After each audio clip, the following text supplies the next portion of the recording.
আসসালামু আলাইকুম dear viewers. আজ আমি আপনাদেরকে দেখাতে চলেছি কালেক্টরেট পার্ক ও ভেষজ উদ্যান সাতক্ষীরা। এটি সাতক্ষীরা জেলা শহরের প্রাণকেন্দ্রে অবস্থিত। এটি জেলা দায়রা জজ কোর্টের সাথেই একেবারে মেশানো রয়েছে। তো আমি যখন সাতক্ষীরায় অবস্থান করেছিলাম, বিকালে একটি ঘুরতে গিয়েছিলাম। সাথে ছিল আমার ছেলে মাহাদি। সে তখন তার বয়স 3.5 বছর ছিল। সে কৃত্রিম বিভিন্ন ধরনের এনিম্যাল দেখে সে ভয় পাচ্ছিল। সে ভাবছিল এগুলো জীবন্ত। তাই আমি সর্বপ্রথম তাকে বক দেখাতে নিয়ে গেলাম। সে কোনো মতেই বকের কাছে যেতে রাজি নয়। সে ভাবছে এগুলো তাকে ঠোকর দিবে। কিন্তু আমি ট্রাই করতেছিলাম আস্তে আস্তে তাকে যেন এগুলোর সাথে মেশাতে, যাতে সে বোঝে যে আসলে এগুলো হচ্ছে আর্টিফিশিয়াল, নট ন্যাচারাল। এরপরে আমরা কিংফিশারকে দেখতে নিয়ে গেলাম।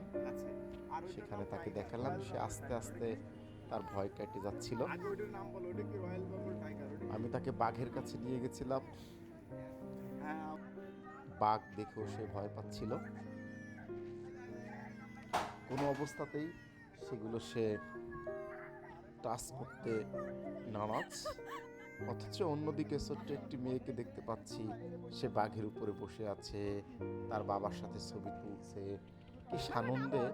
মনে হচ্ছে যে এগুলো তার অতি পরিচিত। বাট মাহাদি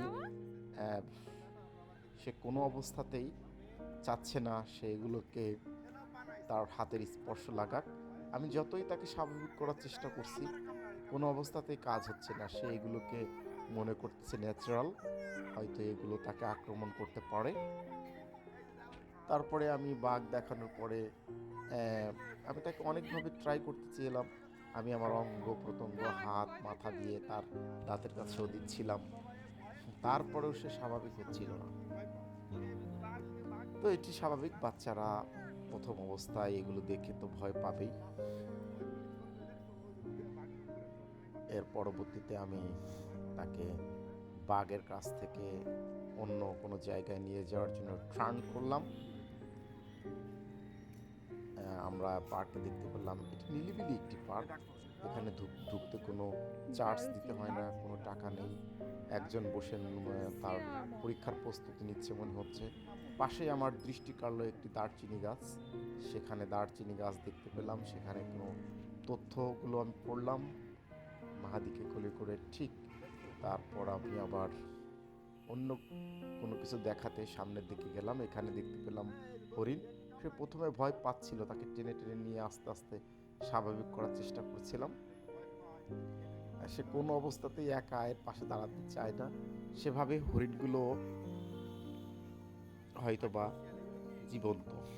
পরে আস্তে আস্তে অবশ্য স্বাভাবিক হলো।